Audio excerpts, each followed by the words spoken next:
la la la.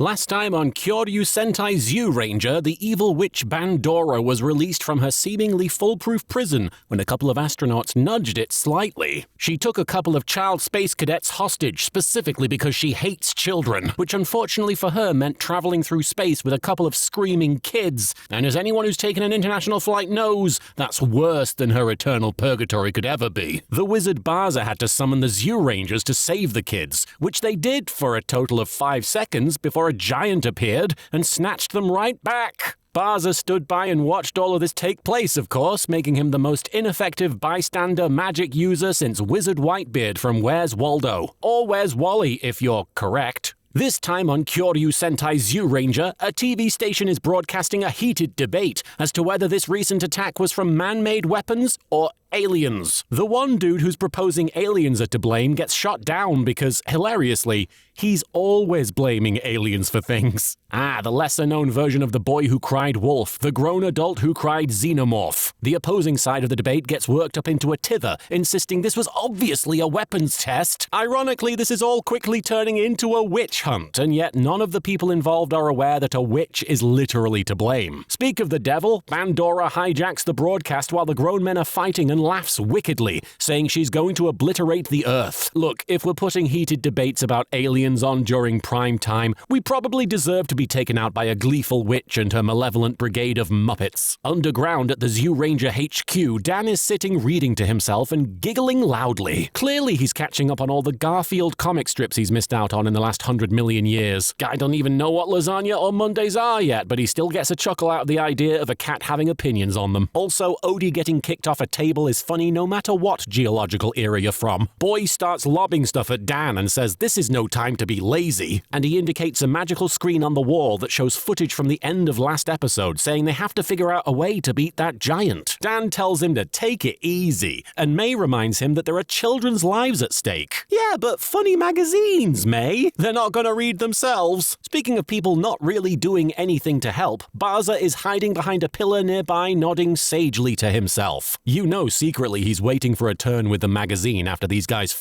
off to do hero things. The guy doesn't have a subscription to Hot Witches Monthly for nothing. We then get a flashback to 180 million years ago, where the cast of Ice Age are hanging out waiting for their next inevitable sequel. Oh, sorry, these are the cool prehistoric animatronics from the intro. Prehistoric Animatronic is the name of my dino-themed cover band. We play Walk the Dinosaur and nothing else. Then we see Prince Geki reading from a massive book that details their ancient history, narrating that millions of years ago it wasn't just dinosaurs that roamed the Earth, there were also colorful dudes there. Geki states, at least according to these subtitles, that there were 5 clans of men that evolved from the dinosaurs. From them? Surely he means alongside them. Or are they pulling a Super Mario Brothers the movie and at some point Dennis Hopper is going to show up with a super scope? The ancient civilization flourished until the day Pandora showed up and tried to turn the planet into a wasteland. There's an establishing shot of Pandora in the quarry alongside her henchmen and various clay golems, which she orders to rush forward. Look, if the ancient civilization got taken out by putties, they probably were going to get wiped out by a mild thunderstorm at some point anyway. We see pages of the book Geki is reading depicting the slaughter of their various peoples,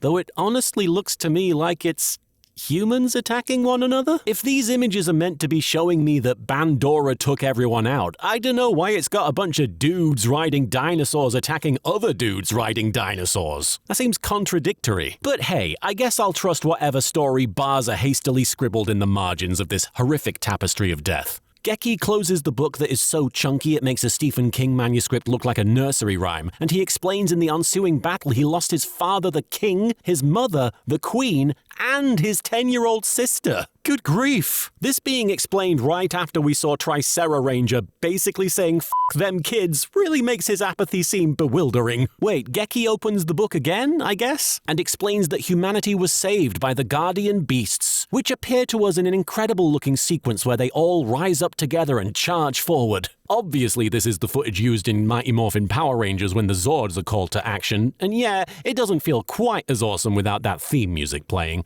But obviously this is meant to be a somewhat subdued retelling of an old story, not an action scene per se. The Guardian Beasts helped capture Pandora and seal her on planet Fubar, and we see Pandora and her cronies getting sucked into the pseudo-dumpster as she cries out that they haven't seen the last of her. Then the magical container closes of its own accord, and for countless million years the galaxy didn't see hide nor hair of Pandora. Meanwhile, her lesser-known but far nicer sister Wizardora went into children's entertainment, starring in a show about friendship and puppets that lasted several years before she was also thrown into a magical prison on another planet for having a theme song that's just too catchy. We cut back and all the Zyurangers are together now, enjoying story time with Geki. May remarks that 5 warriors were chosen to enter an age-long slumber just in case a passing spaceship carrying the clumsiest astronauts in the galaxy happened to trip over Pandora's prison and release the ancient evil and stuff. Book doesn't seem to mention Barza's role in any of this, or maybe they're just intentionally skipping that bit because it's boring and isn't about them.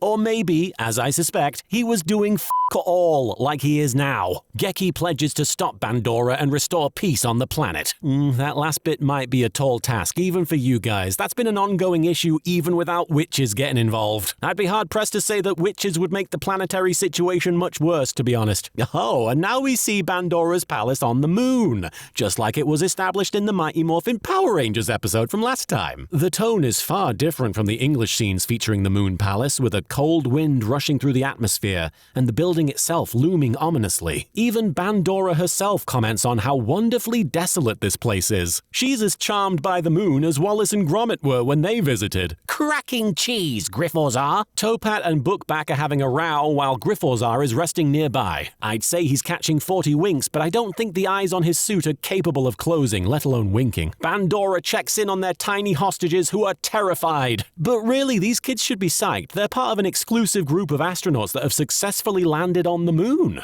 In the same breath as quoting Neil Armstrong's "one small step for a man" speech, people will be quoting these kids who famously said, "Oh my god, someone help, there's a bloody giant witch staring directly at us and I just wet myself, mommy, mommy, help." Which I think is just as memorable. Pandora says they'll defeat the Zyurangers and then Earth will be theirs. I'd say that Pandora has more to worry about from Earth than a group of color-coded youths, what with the various countries' militaries and all. But given the popularity of the Wicked movies, it wouldn't surprise me if Earth just kind of accepted her as their ruler based purely on whether she can hit that one note in defying gravity. A thing that she can easily do on the moon, by the way, what with the lack of it and all. Pandora impatiently asks Pleprechaun if the new monster is ready yet, and hilariously, Pleprechaun is like, "Oh, this bitch and her nagging." He's made some very elaborate clay models of various creatures, all of which look seriously cool and detailed. Pandora is highly amused by them. Oh, Pandora's kinda cute. She's actually happy about stuff, which is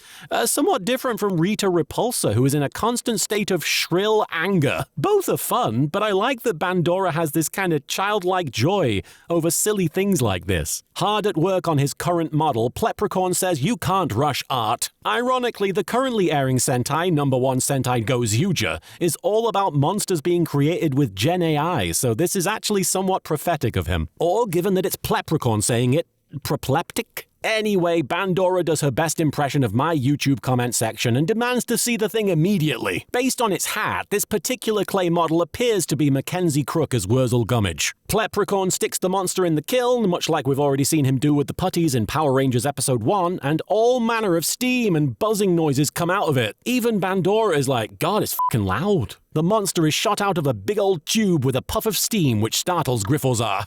He's like my cat. He always freaks out when the fire alarm goes off too. Today's clay monster is Dora Skelton, and he looks freaking awesome, and he could take his dang skull off and pose with it like his Chuck D head from Decap Attack. Or something that you're more likely to be aware of. Jack Skellington, there. Pleprechaun is plep-cerned, that's Pleprechaun language for concerned, but Pandora insists they're about to put their plep into motion.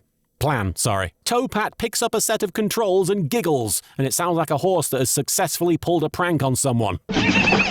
The children beg to be sent back to Earth, and Pandora is like, "Yeah, that's the plan. You're gonna be bait for the Zyurangers." Well, then why did you bring them here? They do a mini countdown, and Topat pushes his joystick forward, causing the miniature spaceship carrying the kids to launch and fly directly toward Earth. And it's here where I realized that they're using the actual miniature of the full-sized spaceship to suggest that it's been magically shrunk down, which is actually rather ingenious on the part of the production. Pandora eagerly peers into her telescope, and there's a moment where she has to check to make sure she's looking at the right bit of Earth, which I think is a marvelous bit of acting on her part. And holy sh*, next thing you see is a crowd of people running from their lives from the tiny spaceship model that is being propelled down the street. Immediately, there are news broadcasts being like, yep, that's the missing shuttle, only it's small now. Breaking news, baby shuttle is here. Quick, someone get a tiny Gary Sinise on the phone. He's the only one that can help stop this. The Zyurangers are watching the news after their bedtime story with Geki, and the camera crew managed to get a good look at the terrified children wailing helplessly inside the cockpit. You know what? Kudos to these kids, though. They managed to not only adjust the trajectory of the shuttle so that it didn't crash directly into the planet's surface, they also remembered the important safety measure of grabbing onto the top bit of your chair and screaming "Daskate" until the Zyurangers come help out. It's right there in the shuttle manual. The dino dudes and dudette naturally decide to go help, and we see a crowd of pedestrians in hot pursuit of the baby shuttle as it rockets politely down the road, obeying traffic safety laws. Following close behind, that news team from earlier, and from the previous episode in that helicopter I reckon, films the rocket's reckless runaround, insisting that this must be the fault of aliens. Unironically, the smartest character in the show so far. Second only to Griffozar somehow. Now the shuttle is flying directly into traffic, causing a big pileup that prevents any of the onlookers from giving chase. And there's some really fun camera trickery where the shuttle boosts over an oncoming car and flies underneath another vehicle, continuing to cause road-based chaos like a cross between Thunderbirds and the opening titles of a Naked Gun film. And then, right before commercial, the shuttle passes by two young women, and of course it blows their skirts up, which makes this the first manned shuttle flight to send humanity back out of the space age and instead straight into the dark ages of unadulterated shame. Our heroes, the Stone Age Sentai Zyuranger, roll up on their prehistoric motorcycles, and Pandora commands Dora Skelton to deal with them, and he happily obliges, disappearing in a crazy cool purple blur effect. Pleprechaun gets down on his knees and says a prayer in hopes of Dora Skelton staying safe. Never would have clocked Pleprechaun as a religious guy. You reckon he's Plepsbatarian? Suddenly, Dora Skelton appears on the back of Geki's motorcycle, shrieking with laughter. A skull-faced dude on a motorbike. This is the closest we're gonna get to Power Rangers versus Marvel's Ghost Rider. Do you think Bulk and Skull would survive the penance stare? I like to think that Bulk could take it, but Skull would probably have some dark secrets nobody knows about that ultimately tears him apart from the inside. The irony of a skull killing Skull. Anyway, there's a crazy shot from behind the group where we straight up see a dude in the skeleton costume pretending to wail on the motorcycle driver, even though he's pretty clearly driving it himself in this footage. Still, a really cool shot. The cape really adds to the illusion. Randomly, the bike carrying both Geki and Dora Skelton disappears, and Geki finds himself next to a carousel that Dora Skelton is riding with delight. Man, in the first episode he got teleported to the beach, and now he's been pinged over to the fairground. Must be nice. Oh no, evil villains, whatever you do, don't shoot me with your vacation beams. I just can't abide the idea of being whisked away to SeaWorld or something. Gosh. Can you also teleport me to the gift shop when we're done fighting, please? The Dora Skelton lunges repeatedly at Geki, and then the other Zyurangers show up to make it a fair fight. Get it? Fair? Anyway, holy sh*.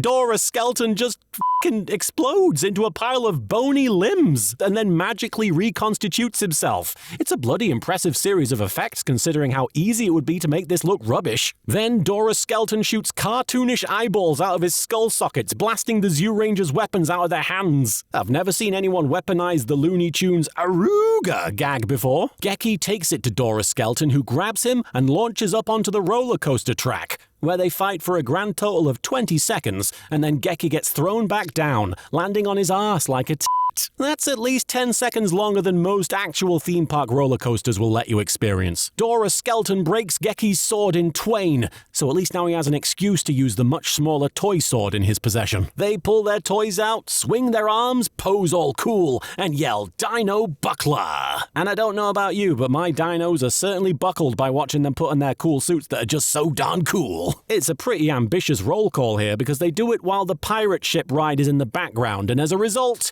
continuity-wise, it's a bit iffy. The pirate ship is swinging in the same direction in at least 3 consecutive shots. Maybe the pirates on there are just like, "Yar, Sentai off the starboard bow." and the ship is doing a double take. Dora's skeleton acts like he just graduated and throws his hat into the air, skull included. While in mid-air, his head starts revolving while emitting his usual gleeful and dissonant crying, which causes the Zyurangers to convulse and then be transported magically to the Living Forest stage from Mortal Kombat after budget cuts. See, it's just the one tree. The shuttle is also there. Oh right, that thing was plummeting down the road a minute ago. I guess it wound up here somehow. Dora's skeleton attacks and then summons his own skeletal minions before pulling out a lightsaber. Well, a lightsaber if it were designed for a Jedi who was big into rave culture. Which, if I know Jedi, describes Kit Fisto to a T. The Zyu crew bust out their own Ranger swords, and a big toy sword fight ensues. And while that's going on, Bookback and Topat bust out of a nearby squash and start going to work setting up a bomb on the branch beside the shuttle. I do appreciate how utterly cartoonish their plans are. There's really a million ways they could dispatch these poor children without resorting to lighting a lengthy fuse that takes several minutes to burn through, but they have a vision and they're sticking to it. Geki tries to reach the fuse in time, but Dora's skeleton uses his glowstick Masamune to split the earth asunder. This guy just has endless tricks. You think his whole deal is just Skeleton Man. But no, he has the power to bend reality to his whim and also giggle about it. Geki keeps him occupied while his teammates turn their swords into guns and blast away, leaving Dora's skeleton in a heap of disorganized limbs. It's great. There's clearly someone just off camera responsible for chucking bits of skeleton. I've heard of a key grip, but a skeleton key grip? Come on. Incredibly, Dora's skeleton starts to reconstitute again. Oh, he's like a Stalfos from Zelda. But Dan has the bright blue idea to leap and yoink the guy's skull before it settles on his body. And the Zyurangers play keep away with his head. I've been on certain parts of the internet too long. I'm used to seeing people try to give monsters head, not keep it from them. Oh, and then Boy lobs it into the crevasse where it explodes, causing the Dora skeleton's body to fall back and explode as well. None of this has any effect whatsoever on the nearby 1960s Batman bomb threatening to take out the shuttle with the kids on it. In fact, apparently they've both been asleep or unconscious this whole time. I guess seeing two girls' skirts fly up was just too much for both of them. I know it was too much for me and anyone else with a sense of decency. All the kids see is the side of a massive bomb and traces of smoke, and they immediately know what is happening, which is impressive because if there's a light spattering of rain on my windshield, I might as well be blind to the outside world. Geki snatches the shuttle and then he gets snatched by that familiar giant hand from last episode, but not before he just throws the shuttle containing the two helpless children off screen so Blue can catch it. Well, I'm sure they didn't need all their internal organs functioning, you know? And children famously have very sturdy bones that don't break at the slightest lurch of a spacecraft, I'm certain. Yes, the Dora giant is back for more, and he reaches into whatever this place is, they never really explain it. And of course, we're in the famous quarry now, because where else are you gonna do this? The other Zyurangers call up to Geki, and then the bomb set by Bookback and Topat finally explodes after a month or so of waiting, sending them all flying into the air and landing in the quarry proper. I think I'm gonna stop questioning the locational continuity in this Sentai. It's even more bizarre than usual. Most tokusatsu have an unwritten rule that every character and location is just a few minutes away at any given time.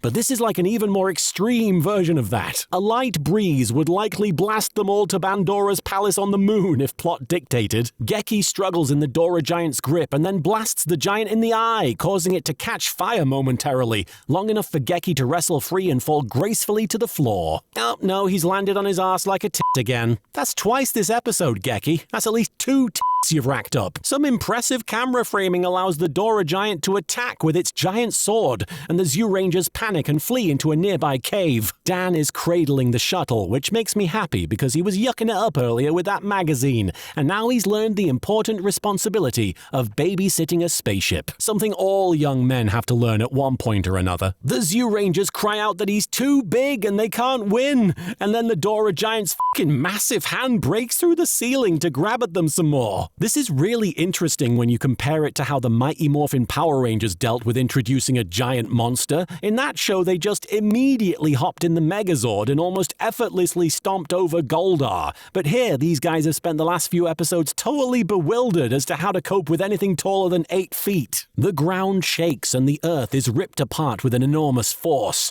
And yeah, it's the same footage they use in Power Rangers when Rita makes her monster grow. Except in this context, it's entirely different as we see the Tyrannosaurus Rex guardian spirit slowly rise from beneath, cast in a deep scarlet light. The Zyurangers gather round and stare transfixed at it. And yeah, you can't blame them. This is the coolest Dinobot this side of... Dinobot. And that's basically the coolest Dinobot possible. Elsewhere, bloody Baza bellows belatedly to get in the fucking Dinobot, Geki, and he does so by leaping up and posing on top of the giant Guardian Spirit. Available at all good local Guardian Spirit stores. Geki grabs two control devices on either side of his console, and the combination of Ranger and Dinobot lights up a big T-Rex logo, implying he has control. Oh dang, he's gonna fight with just the Tyrannosaurus. This is interesting when compared to it seemingly exclusively being a means to summon the Megazord like I've seen. It's like comparing an individual piece of a jigsaw to the whole image on the box. The Dora Giant and Guardian Spirit both stompy toward one another, and then they lock up like in a good old-fashioned wrestling match. This is my jam right here. Can't wait for their inevitable rematch in the Silver Dome where Geki manages to body slam Dora Giant and blow the roof off the place. Honestly, Pandora would make a great stand-in for Bobby the Brain Heenan. Does that make Grifforzar the equivalent of King Kong Bundy? They are both inspired by monkeys after all. Dora Giant immediately pulls out a foreign object and slices the heck out of Geki's robot with it. Those aren't the knife-edge chops I was expecting. Goshi tells Dan to ready the shuttle, and then he commands the tiny children inside to push the launch button, but they are understandably petrified of his giant face. May then interjects and asks them politely to push the button and leave the shuttle, and we see a tiny door open on the miniature spaceship and the kids stand in it, but they're children, and based on how they're standing, there's no way this door was built for grown-ass adults. What is this, a spaceship for ants? The kids jump out and are immediately back to normal, which is a relief, because if that hadn't randomly worked, they would have plummeted to their deaths, and the Zyurangers would have had to explain two minuscule children's corpses to their regular-sized alive parents. Goshi commands Dan to launch the shuttle at the Dora Giant's face, and while Geki holds his opponent in what Jim Ross would call a modified half Nelson, the rocket crashes directly into the monster's helmet and explodes. Impressive creativity on their part, but now the Zyurangers are on the hook for the destruction of a highly expensive shuttlecraft. They'll be hearing from Japan Aerospace Exploration Agency. It's okay, Baza can cover the bill. He's done all else. The T-Rex Guardian Spirit springs into the air and kicks the Dora Giant back, and you got a feel for the suit actor because they flip him about 3,600 degrees in the space of about 2 seconds. Geki announces he's using the Guardian Spirit's special move, Tyrannosonic, and the mechanical beast emits a powerful blast that rushes through the earth and straight up evaporates the Dora Giant into golden sparkles of death. His remains are a bunch of rock debris, so this is kind of like that bit in Neverending Story where the rock biter dies, only imagine there was a toy dinosaur there celebrating in the background. Geki poses triumphantly atop his Dinobot, and the Zyurangers declare that with the 5 of them working together, nothing can stop them. Which is a way better lesson to learn from all this than the Power Rangers got out of their debut, which was, look, just summon the Megazord immediately. It will be fine if we all just rely on the Megazord. On the moon, which is a difficult phrase to say without emulating the Mooninites, Pandora expresses her frustration by kicking a massive globe at Topat and Bookback. Hey, watch how you handle that thing. I imagine they've got to use it for an upcoming space travel sequence in a later episode. Pandora complains about a headache, much like Rita Repulsa did in the last episode. And once again, I have to reiterate, probably that big f***ing hat. Oh wait, I've been informed it's not a hat, it's her hair. Well still, it can't be doing her much good to have it all wrapped up into big pointy horns like that. Probably a big f***ing hair then. The 5 fossil-based friends reunite after their hard-fought battle and put their hands together, and sadly they don't pull out a Sharpie and mark the back of their hands with a friendship symbol like all good protagonist groups should, and the narrator encourages them to keep fighting the evil Pandora, as the T-Rex Guardian Spirit stands nearby, jealous that he can't be part of the group huddle without crushing most of them. Speaking of crushing it, we'll leave those zany Zyurangers in the quarry for now and pop over to Angel Grove, where it's probably about a quarter to morphin time by my estimation. Of course, we start with the ass-kicking, kick-ass opening song that you can't skip, even if your streaming service of choice presents that option. It's illegal. The Power Rangers will show up at your house and arrest you. You're the worst. You don't even deserve to be Megazorded to death. Just straight to jail. This episode's title is High Five, which I assume means this episode takes place on 420 and the gang is going to be confronted by a giant marijuana leaf. The Power Rangers themselves are my dream blunt rotation. I was considering calling this series Toku to Tokusatsu, so now I'm cursing my better judgment. Triny is leading a group of teens who may or may not have attitude in an aerobics exercise, which involves not only sticking your arms out, but moving them around a bunch, which is a big step up for her. And in another part of the gym, Jason is demonstrating his strength with some rope climbing. Triny walks over and yells up at him that if he slips, he could hurt himself. Hey, what happened to teaching those other guys about aerobics? They've just been left to their own devices now. For all you know, one of them could have been involved in a deadly aerobics-based accident. Irresponsible. Zach justifiably gets on Triny's irresponsible ass. Yo, man, back off. You're gonna make him nervous. No, nervous is an emotion, and as we've established, Jason has no need for those. Jason says he never gets nervous when he climbs, and Triny insists he should. Okay, this is funny and not something I expected, but we're supposed to believe that the same people who do Power Rangers things are going to be intimidated by basic gymnastics. Just pretend the rope is a rope Zord or something, then you'll be all about climbing, Triny. Zach encourages her to try rope climbing, and she says there's no way you'll ever get her to climb anything that high. If Rita's listening and has any brains whatsoever, she'll be conjuring up a stepladder monster as we speak. But yeah, no, this is a real issue for Triny. Her parents died while rope climbing. Someone shot them, so it had nothing to do with the height or anything, but yeah, you gotta sympathize. I just realized that the girl standing next to Zach is Kimberly. I didn't clock it because she's not wearing bright pink. What is this poofy shirt number with all manner of colors on it? Is this your rope climbing watching shirt? It looks way too big on you. Kimberly's muffled voice emerges from the enormous shirt she's being consumed by. Looks like somebody's got a case of height fright. Not as bad as your case of shirt. Jason gets to the top of the rope and triumphantly has no noticeable feelings about it. And then Billy arrives and talks about cross-pollination or something, you know, like nerds do. Anyway, then Jason's thighs drop down from the ceiling and clasp about the back of Billy's shoulders. Oh they're turning into the Megazord. Oh wait, no, they're just setting up for a goofy slapstick moment where Jason drags Billy halfway across the room using only the power of his leg muscles. I'd be more ashamed of my parents walking in on me watching this moment in particular than I might be if they walked in on me watching the most explicit porn imaginable. And honestly, that might be what this is. Zach says, You guys should try out for the circus. well, you've got the circus tent right next to you.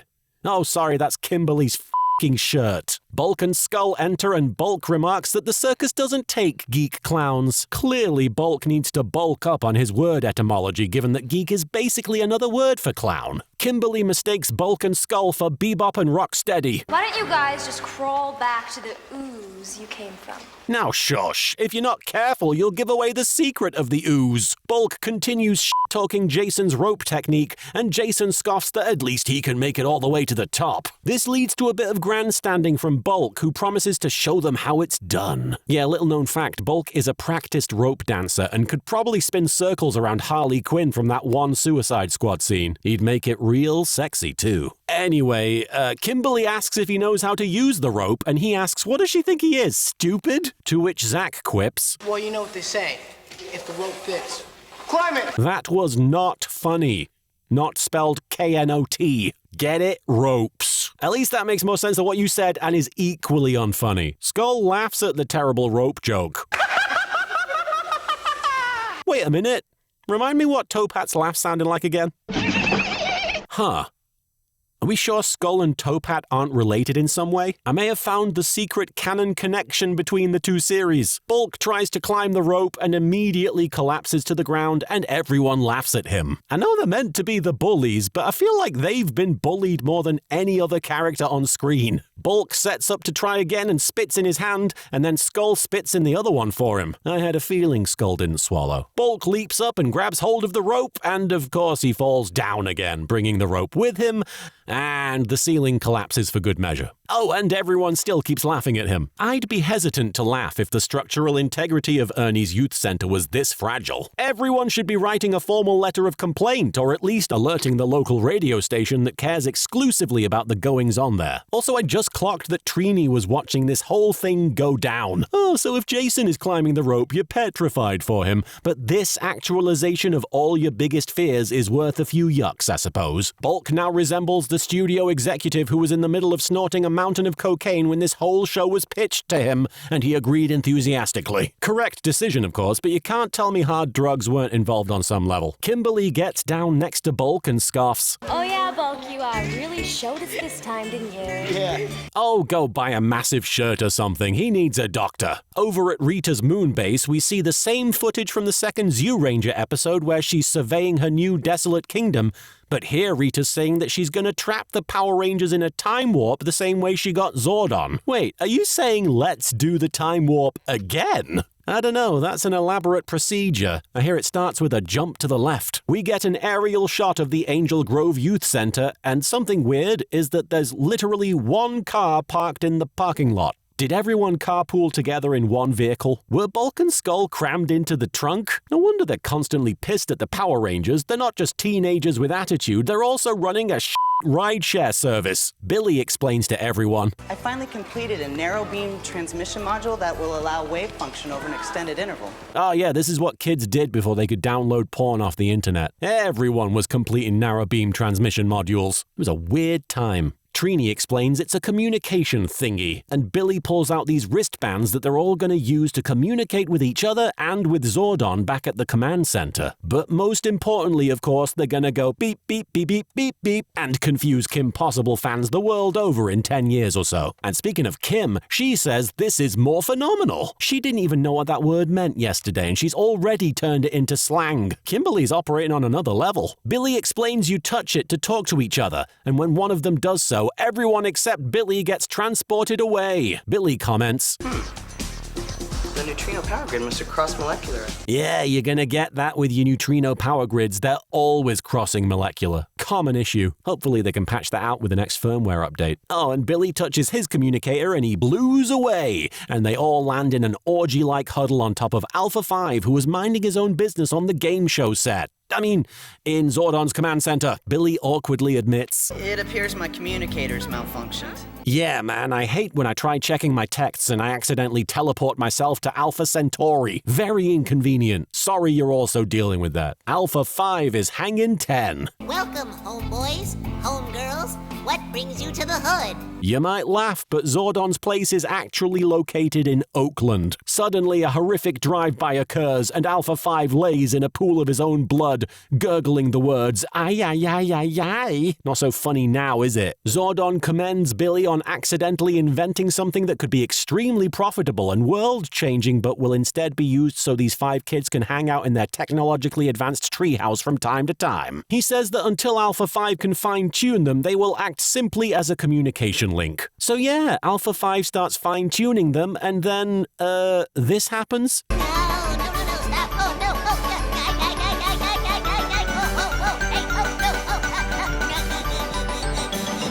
What was that exactly? Is that gonna happen often? Are they gonna run out of ideas for how to end a scene and then Alpha 5 just freaks the f*** out of nowhere? Explain yourself, Mighty Morphin Power Rangers. Meanwhile, get it, meanwhile, but on the moon, Rita demands to know if Babu has prepared the time device yet. Weird way of asking if you've set the clock on the VCR to the correct time, but I'll allow it. Oh, and the time device is the freaking shuttle from the Zyuranger episodes. That's hilarious. I didn't expect them to even make use of that. Rita reacts to it the way the director must have reacted to the dub audio's vague matching of the Japanese footage. Now that looks okay.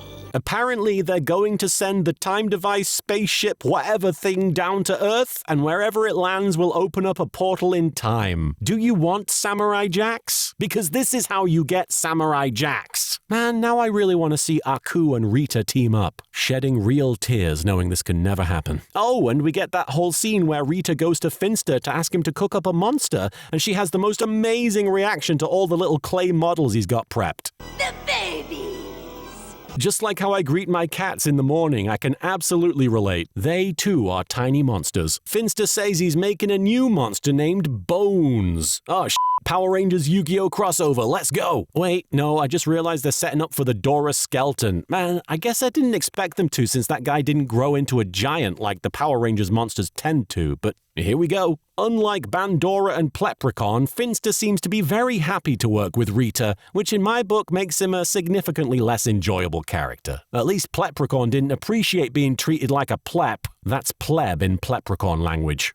Confusing, I know. Finster calls his oven the Monster-Matic, which is a fun name, and it spits out bones in much the same way the machine created the Dora skeleton. But this guy has a full-on voice that sounds more robotic than anything. I am Bones at your service. Kinda like a skeletal RoboCop. I guess they're trying to avoid the obvious Skeletor comparisons, but so far I'm more a fan of Dora Skeleton just for the sheer impishness. Finster comments maybe he should have set the Monster-Matic to low. You've given him 5 seconds to make a good impression. What were you expecting exactly? Are you upset that his head comes off? That's a fun feature. It gives him character, and also means making a marketable toy out of him will be a cinch. Rita commands Babu to launch the time device, and he does so. And we get the same recycled footage of the miniature shuttle flying to Earth, and we even get a montage of the thing flying down the road while crowds give chase. Don't ask why they're comprised entirely of Asian folks, or why the Japanese flag is on the space shuttle. I mean, time device. The device narrowly avoids the oncoming traffic, much like in Zyuranger, and hey, a surprisingly number of terrible drivers in Angel Grove, they're all on the wrong side of the bloody road. The miniature shuttle keeps plowing through Zyuranger footage at high speeds before finally coming to a stop. Oh, and it's an entirely different model now, clearly due to the many time-space fluctuations coming from within. The front of the ship pops off and it shoots a beam that looks like it's comprised of both highly focused subatomic chronotons and also the music video for D-Light's Groove is in the Heart. Back at Zordon's Funland, the gang all hear a shrill sound resulting from the beam, and Zordon explains, It's Rita. She sent a device to open a time trap, and the Putty Patrol is gathering outside of town. Find out what they are up to while I analyze the time device. Well, if I were to hazard a guess as to what the Putty Patrol is up to, it's probably standing around going... But yeah, feel free to go do some hands-on research, just in case it's more elaborate than that. The Rangers teleport to the quarry using their somewhere over the rainbow tech, and they stealthily sneak up to some nearby putties to observe their behavior. Kimberly remarks, I don't get it. What are they doing out here? clearly standing around going... Like I said, geez. Jason says they should stay here and keep an eye on the putties, which is wild as a Sentai fan because there's no universe where any of those guys would see the villain's goons and do anything but charge in with their toys blazing. Billy says that's not a viable option as one of the putties has already seen them, and Zack insists that they're perfectly camouflaged. Now, in his defense, it is the 90s, so wearing garish colors basically meant you fit in with anyone and anything at the time. Kimberly says they've got a morph, and Jason says, no? What? And then he explains that Zordon said they have to try and take care of things on their own before using their powers. No, he did not. This is a gross misinterpretation of Zordon's commandments, Jason. Now, I know he's just saying this because they likely have no appropriate footage or something, but what the hell is this no powers bollocks? You guys just teleported here, and suddenly it's extremely important you not do anything involving cool powers? As Alpha 5 would say, Jason, you so crazy home dizzle faux shizzle. They lead the putties out into a big open area and start ing at them. And if that isn't something you can imagine, here's a helpful audio clip. They still don't know what the putties were doing out here, so great reconnaissance, guys. Or should I say, recon-sance. There's a lot of flips and kicks and even more flips and even more kicks and even some recycled footage from the previous Power Rangers episode, so already I'm underwhelmed by this whole fighting without powers malarkey. Then Jason commands Billy and Triny to lead two of the putties away for some reason, and then both of them decide to split up to make it even less exciting. I keep waiting for one of them to have to climb a rope in order for this to tie back to that opening scene, but that seems unlikely out here. Triny hides behind a rock and recreates that one bit from Fellowship of the Ring as the putties remain oblivious to her presence. Ah yes, Mighty Morphin Cinematic Parallel Rangers. Oh, and then she spots Billy climbing up the side of a moderately steep outcrop, and she screams at him to come back or he'll fall. He's almost at the top. If he turns around now, he'll definitely fall. And stop projecting your own fears onto your teammates. It's not vertigo go Power Rangers. Billy safely makes it to the top and moseys along, and Triny once again yells that he's too high up, and when Billy ignores her and keeps heading away from the chasing putties, Triny just sort of comes out of hiding and looks annoyed. Was a trait of the saber-toothed tiger being a massive bitch when people climb things? Because I don't get what her deal is. Is she concerned he might get hurt? There's putties on his ass. He's doing what he can to avoid getting hurt. Back at the fight proper, everyone is still flipping and kicking because, yeah, that's all we've got. Good job being a team leader, Jason. This is all going just more phenomenally. We cut back to Triny as she's rushing to try to catch up with Billy, who is atop a dangerous mountain. I mean, slightly higher up than she is on a hill. The soundtrack does the musical equivalent of going,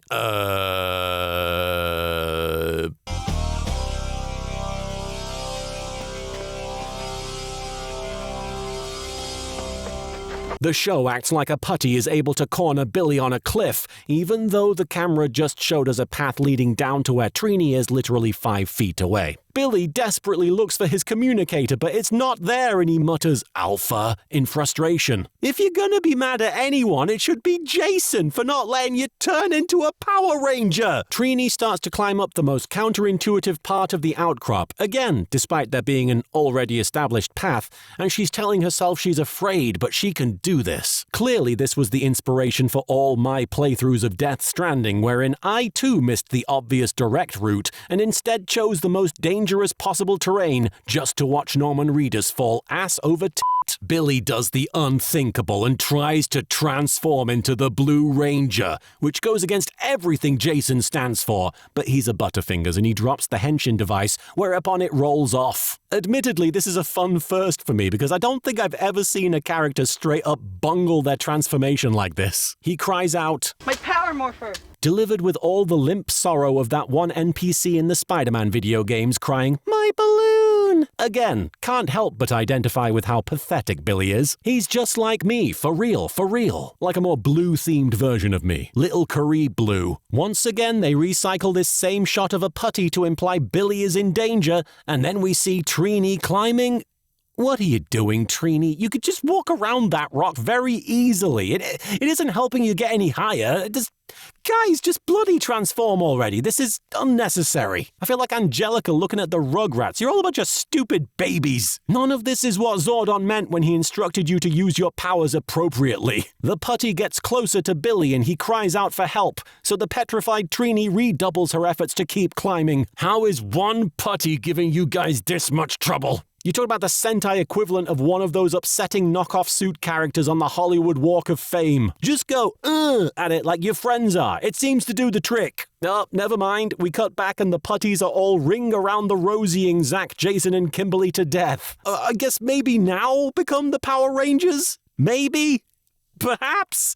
Perchance? No? Okay. Triny is still climbing those rocks, and yeah, she could have just walked up all the green parts. This is crazy to me. Is she scared of heights because she's geographically challenged? Billy collapses, and in case you're keeping track, the putty has so far done absolutely nothing. And yet, Billy has magically managed to beat himself up in the process of avoiding it. I guess when you've had your books dumped every day of your young adult life, you tend to start the process yourself before anyone can actively bully you. Triny finally makes it to the top and yells, Hey, dirtbag!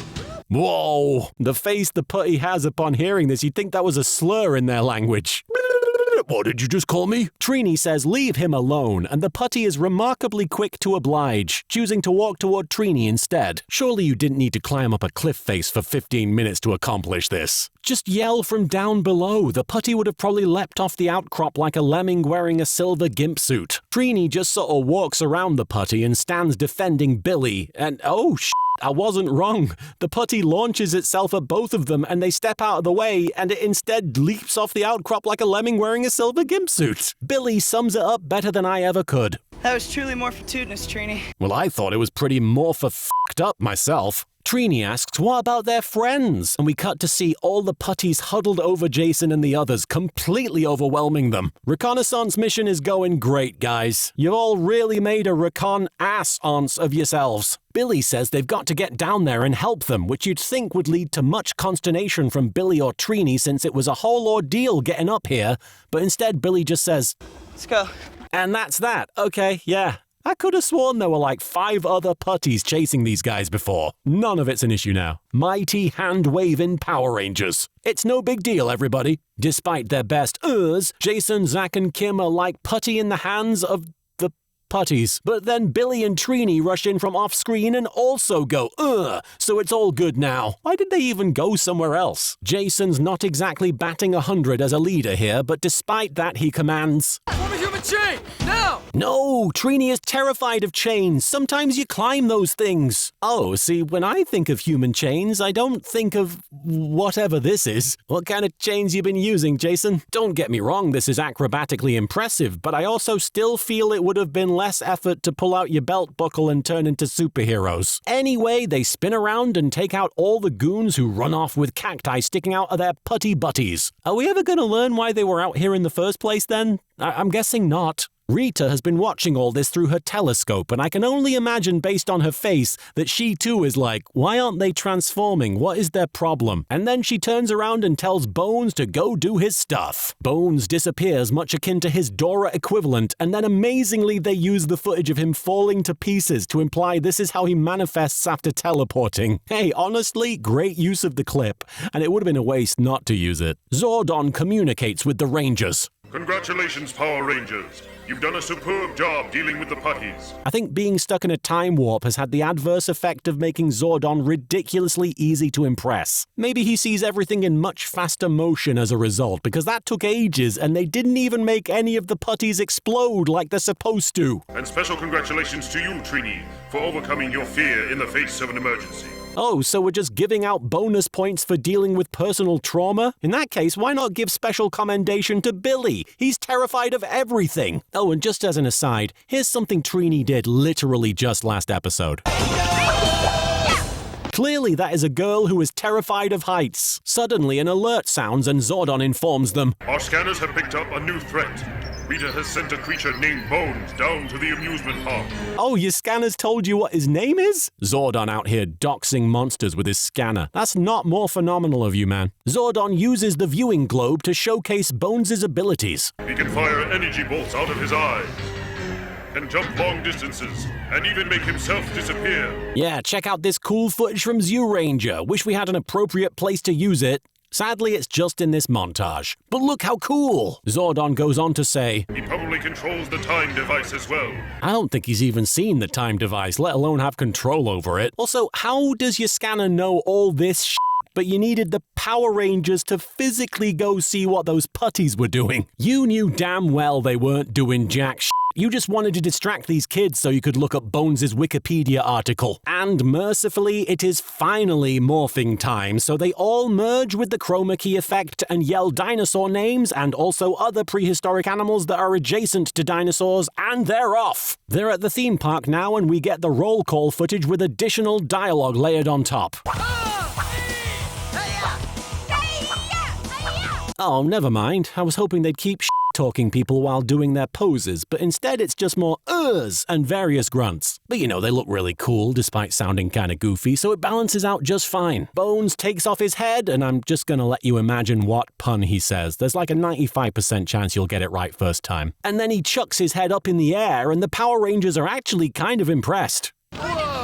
You guys just fought a giant monkey the other day. This is what makes you stop and go, whoa? The skull spins around and there's a groovy effect that implies the Power Rangers are being transported elsewhere for like the 10th time today. And yeah, they end up in the smoke-filled room with the space shuttle perched on that branch like in the Zyuranger episode. No small children to rescue this time, of course, so I'm not sure what the stakes are here. Once again, wearing his suit causes Jason to have more emotions than he's ever expressed in his life. Man, what is this place? Look out! Bones attacks attacks them and pulls out his glow stick caliber, and the Power Rangers bust out their blade blasters. Honestly, great name for those toys. Covers the fact that they're both swords and guns really well. From now on, when I play Final Fantasy VIII, it's going to be hard not to call Squall's weapon a blade blaster. The Rangers and Bones go at each other in much the same vein as Zyuranger's iteration, and then Squat pops out of the squash. Which is now funnier because his name is almost identical. He pulls out the cartoon bomb and places it on the branch and says, "Now to blow up the time device and trap them here!" Oh, I see. This is meant to be a time warp, and they're trying to essentially close the door on the Rangers and lock them inside by destroying their only means of escape. That's an interesting change and does actually present some pretty high stakes, though it's admittedly a little abrupt and out of nowhere. Everything that follows is essentially just a recreation of the Zyuranger episode sequence where the fuse gets lit by the bumbling henchman, the Rangers blast Bones, who disintegrates and then reforms, leading to them stealing his head and then chucking it down the hellish chasm, whereupon it explodes. Oh, but here Triny gets to say, "So long, bonehead!" before doing so. If I were Triny and I'd just gone through that whole putty experience, I would have said, "Vertigo to hell!" I wonder if the Rangers are like, Zordon said this dude can disappear and shoot lasers out of his eyes. He didn't do any of that cool stuff. What a ripoff. Rita announces she's not done yet, and she chants, "Moon dust, soft and pliant, send to Earth a giant." Yeah, I bet there was lots of soft moon dust being used in the writer's room when they came up with that one. Then, incredibly, they introduced the Dora giant, who obviously appeared in the first episode of Zyuranger, but wasn't established here at all until now. But they have it appear by reversing the footage of the Dora giant disappearing from the end of Zyuranger episode 1. So the Pandora Palace also appears alongside it. See, this is the kind of stuff I was hoping to notice when doing these videos. This is highly interesting to me, and showcases how editing, even when sloppy and rushed, can change a story's structure and presentation entirely. And of course, the kids love it regardless of the quality of the editing, and who can fault them? They spliced together a series of shots from both episodes 1 and 2 of Zyuranger to demonstrate the Dora giant reaching into the time warp, I guess, and grabbing Jason and then looking into the time warp from outside. It's all very rapid fire, so there's no way to really notice the inconsistencies, but none of this show is super consistent to begin with. Anyway, Jason says, "Let me down, you big ox!" I do like that he's talking while in this predicament. As many criticisms as I've had of Jason as a leader, his attitude more than makes up for it. And I guess that's specifically why Zordon chose these guys, for their attitude. The Rangers get exploded out of the time warp themselves by the bomb set by Squat and Babu, and they watch helplessly as Jason is giant-handled by the big man. If you squint, you can of course see Billy still holding onto the shuttle, time device, which should by all rights be destroyed and that time portal closed, but The rest of the climactic battle plays out like a trimmed-down version of the Zyuranger fight, with Jason shooting the giant in the face to get him to let go. And then the Dora giant whips out its sword, leading to Jason calling out to Zordon that they need dinosaur power. Oh, so now you guys want to use powers. What was going on before in that field? Why don't you all just form a human chain or whatever the hell that was? But yeah, the Tyrannosaurus Zord emerges dramatically from the earth because I guess this time all the other Zords were asleep. And Jason says, "Alright, now that's what I call power." I'd pay good money for an album called Now That's What I Call Power, which is just covers of popular song lyrics set to the Power Rangers theme. Hey, I just met you and I know that it's crazy, but here is my number, so call me maybe. Instant buy. Jason hops into the T-Rex robot and says, "Morph!" I think you already did that. There's no need for further morphing. That would be morph-dundant. The fight plays out exactly like the one from Zyuranger, except this time with the Power Rangers theme playing, so it's somewhat better. At one point, Jason asks, How am I doing, Zach? More phenomenal. Yeah. See, this is the kind of positive reinforcement you could have given to Bulk earlier in the episode before he managed to concuss himself, but instead you all laughed. I know Triny hates climbing and all, but maybe you could all climb out your own butts and be nice to the guy for a change. So yeah, the Dino Zord uses its special attack and eradicates the giant, and Jason celebrates atop his robot.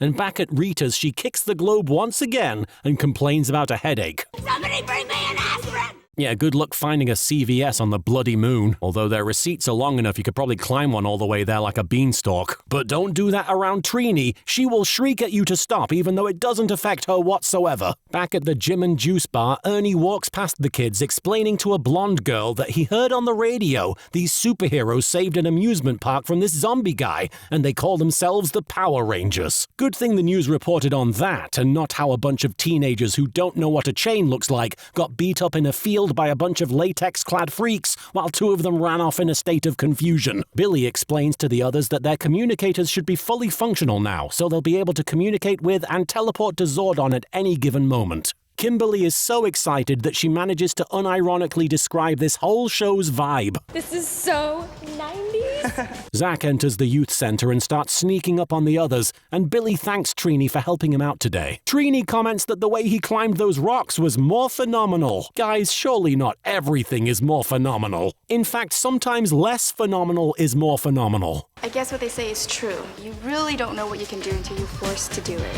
Why do they keep inventing phrases and claiming everyone says them? Also, the implications there are concerning. Have people been forcing you to do things, Triny? Blink twice if you're being held hostage by Zordon. Zack pops up behind her wearing a skull mask and scares Triny so bad she climbs all the way to the top of the rope. But hang on, they've established that all of this stuff happened in a single day, so what, after killing a giant, Zack decided to go to the local spirit of Halloween or something? Hey, but you know what they say, if you can't beat them, put on a skull mask and terrify your friends with it. That's a phrase everyone says, right? I can make those up too, you know. We cut to credits with Triny still stuck at the top of the rope, so it's not really confirmed or not whether she ever comes down. I gotta say, considering this episode was called High Five, it really should have just been called Rope-a-Dope, because at least two of these team members didn't go high at any point. But pretty much everybody, both heroes and villains, were dopey as the whole time. So what I'm starting to learn is that I'm more invested in Zyuranger currently,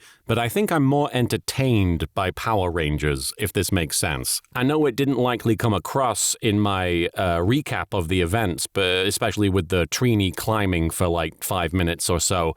Can you blame me? Having said that, I actually really am enjoying what they're doing with the Zyuranger footage and how it relates to the narrative of Power Rangers. Zyuranger, obviously a very fantasy-themed Sentai. It's not a typical Sentai of its time. From what I understand, I think Zyuranger is actually one of the first, if not the first, fantasy-themed Sentai with magic and, you know, mythical things happening and everything. They tended to be just about a bunch of guys fighting monsters, aliens from another dimension sometimes, but for the most part, yeah, usually just sort of ordinary people. This is, as far as I know, the first case of some very fantastical characters fighting other fantastical characters in fantastical situations. So to see Mighty Morphin Power Rangers have to adapt all of that into a setting that is very down-to-earth and what I would liken to sort of a Saved by the Bell, which was I assume a popular show at the time, it's very remarkable because I would struggle to do that, you know, as somebody trying to adapt it for a Western audience, not just a Western audience, but an audience that's never seen anything like this yet. Obviously, superheroes exist in the West, but these tropes don't necessarily. So I can understand why you have an episode about Triny having to overcome her fear of heights. It's not what I would have done, and comparing it directly to the Zyuranger episode, it seems completely incongruous, but it kind of matters as far as introducing these characters goes and making you give a crap about them. It's easy to get on board with Zyuranger's cast because, well, up until that point in Japan, you've seen like a dozen of these kinds of shows, and they get to be unique like that, and they don't need to explain too much of it. You're kind of on board for the ride before it's even started, and it benefits from that. But Mighty Morphin Power Rangers has to bring you back down to earth. It has to be about a bunch of teens who go to school and go to the gym together, and, you know, they have bullies. And so, of course, it's going to have tropes like, oh, Triny is having some anxiety about climbing. It's very easy to scoff at that and say it seems silly and pedestrian in comparison, but I think that silly and pedestrian aspect is why it kind of works and made people entertained, like I am. These episodes are especially interesting to me to compare to the first episodes, because in both shows' cases, It was about introducing the characters and the place and the villains. You had to get through all that so that the actual action of the narrative could sort of kick off. And even though they are still in the introductory phase, both shows are able to sort of take that momentum from the first episode and use it in different ways. In the case of Zyuranger, they're paying off the idea that, oh, those kids are still in peril, and the Zyurangers are responsible for going out and actually figuring out how to tackle that giant. I was really compelled by seeing what is essentially the equivalent of the Power Rangers, who immediately had access to the Megazord, be like floundering and, until the very last second, not know how to actually accomplish what they were doing. They were kind of on the defensive and a little bit out of their element, and so it was really kind of engaging and exciting to watch them, compensate for that. And as a result, watching the final T-Rex fight, which was awesome, by the way, with the Dora giant and everything, that was a really cool payoff, and, it paid off 2 episodes worth of setup. That's not the case with Mighty Morphin Power Rangers. They were far more interested in just continuing to establish the bonds of this team, who Triny is, who Billy is, how Jason handles things as the leader, going out and wandering into a field and having a big brawl, which, even though I made fun of it, that's important. That's important when it comes to tokusatsu. Every so often, the characters have to go out in a big field and just go for it. And while it doesn't have the elaborate special effects or stunts in this iteration, because I assume they just don't have access to that, it was probably a low-budget show and they were working with what they had, it still was entertaining, it still worked in its own way, and it was fun and inventive. And for me, as someone who's interested in how the editing of the footage works in conjunction with the original stuff in Mighty Morphin Power Rangers, watching them have to tell a story and then also figure out how the climax of the original Zyuranger episode factors into that, that's interesting. That's really fascinating. I kind of applaud them, because you get to have the build-up and the payoff of Triny's vertigo, and then you have a big, bombastic battle with a skeleton man. And then you have a Dora giant fight. There's basically 3 individual climaxes that happen in the space of 5 minutes. And a lot of shows would buckle under the pressure of that. A lot of shows would struggle with that and wouldn't be able to maintain interest or even, work at all. But I think Mighty Morphin Power Rangers does work, and I think that it defies a lot of expectations. I think the fact that it has access to the Zyuranger footage really puts it over the top, but I want to say, don't shortchange the original stuff they've made for this. It feels very by the numbers when you sort of look at it close up, but when you step back, they're working with some interesting, details. They're having to sort of factor in a lot of things that a lot of shows don't have to think about. And I want to say, the cast is great. I feel like they're struggling a bit just because, I'm sure that they could have performed it a bit better if they knew they wure going to be watched by millions of people for years to come. I'm sure they would have had a little bit more, self-awareness, or, they would have gone for it a bit more. But I still think there's great chemistry here. I still think that there's a lot of real potential that is very apparent.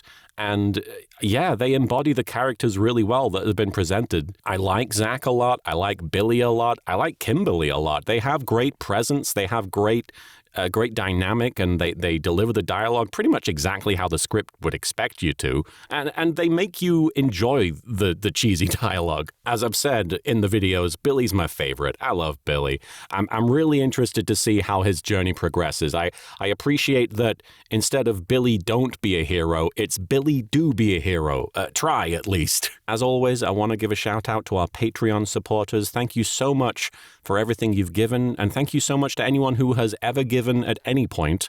And thank you to anybody who's just supporting us from the sidelines. You guys really do keep me going. I've really been trying to sort of pick myself up after a really, really rough period over the last several years, unfortunately. But honestly, you guys have kept me invested, and I'm trying to get back on top of things, and I wouldn't be able to do it without you. So thank you so much. I also want to acknowledge that I'm recording this bit after the fact, after I've edited everything together, and I'm aware that there's some weird clicking in the audio. I don't want to get to the end of the video without acknowledging it. So if you've heard that and you've been like, what's wrong with my speakers? That's not you. Our recording booth has some sort of audio issue that I wasn't aware of, and I decided I wanted to use the booth for these videos because I wanted them to sound good, and as a result, they didn't sound good. They have a lot of weird interference that I'm going to try and figure out what the deal is. Hopefully the next time you hear these videos, they won't sound like that. They won't have constant clicking, and I don't like that the clicks are there at all. I feel like it has driven me up the wall, to say the least. So thank you for putting up with that. You won't have to next time, hopefully. But speaking of clicking, be sure to click on the subscribe button. I don't think I've ever said something like that before in my life. Yeah, but please do, I guess. And you'll be able to check out the next episode of Super Kuriboh Time, where we'll be watching episodes 3 of both Zyuranger and Mighty Morphin Power Rangers. I can't wait. I really can't. I'm actually all about this stuff. I don't know if you can tell, because I've obviously made a video that's about an hour long about them. But yeah, no, I love it. I'll see you next time, my Mighty Morphin Power viewers, Dino Buckler, etc.